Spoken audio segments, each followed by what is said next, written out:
Once the tiger was the striped monarch of this ancient domain.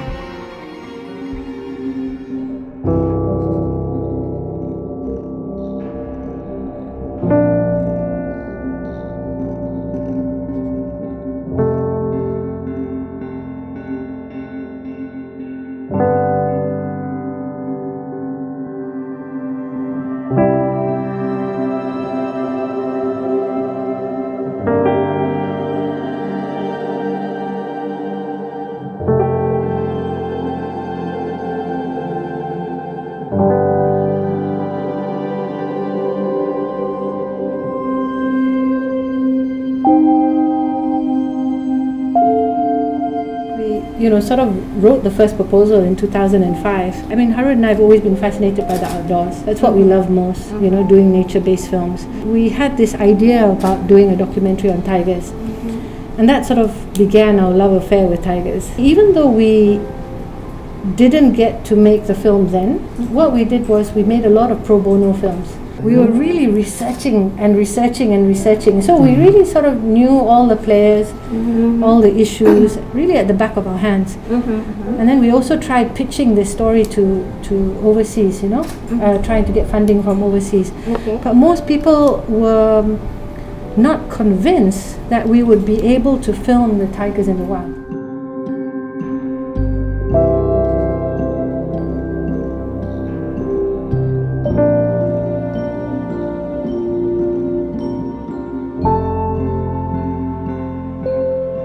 Malaysia is not like India.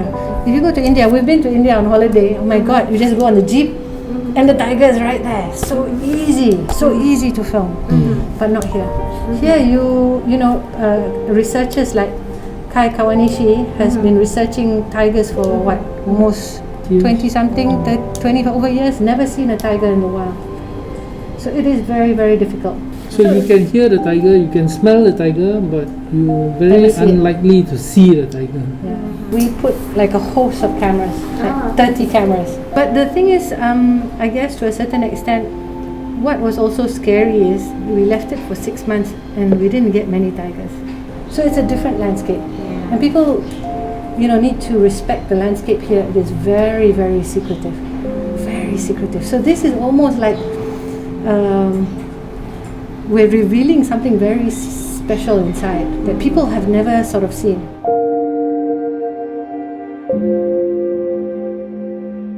The evidence showed that, or the camera trap showed that the poachers were everywhere. Whether it was a national park, protected forest, logging forest, the poachers were there. And they probably knew that the camera was there but didn't care. Some they even keep the camera. They don't care. Some even go like this one.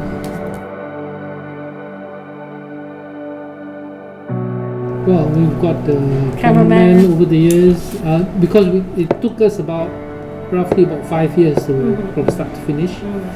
So 5 to 6 years from 2021? Yeah.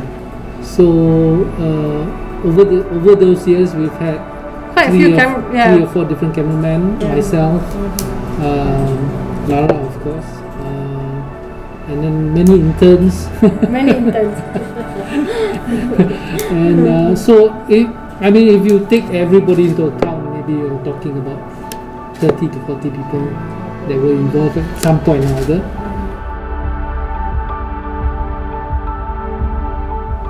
As a company, we've always done a lot of wildlife documentaries and shorts and stuff like that over the years. And over the years, we've seen animals become extinct in Malaysia. We filmed the Sumatran rhino, and now it's all gone. And to film the tiger. Yep. So to see these go and to think that you'll never ever see them again, it's quite sad. And that's in a way a catalyst for us to say, hey, let's do something about it. We are not scientists. We're not researchers or anything. We're filmmakers, and this is what we do, and we know we do this well. So this is what we can do. We make a film about it, tell people about it, get people to join in the conservation, You know, whatever you see on the film, they are the Malaysia's last tigers.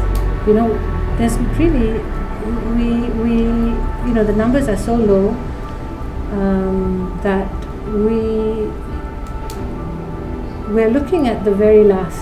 So even if you see a mom and a baby in the footage, you feel like, oh my God, are they going to make it? You know, we're not sure. Not sure if they're going to make it. You know, so I think that part for me is quite upsetting in the sense that, but at the same time, it's also cubs bring hope. So when you do see cubs in the pictures, you feel hopeful. You know, you have to have some sort of a little bit of spark. It's not all doom and gloom. We're not. It's not. The game's not over yet. So we're not over yet, but we're coming close to full time already. You know. Yeah. So now we want to make sure we have some extra time, so that we can bring back the numbers.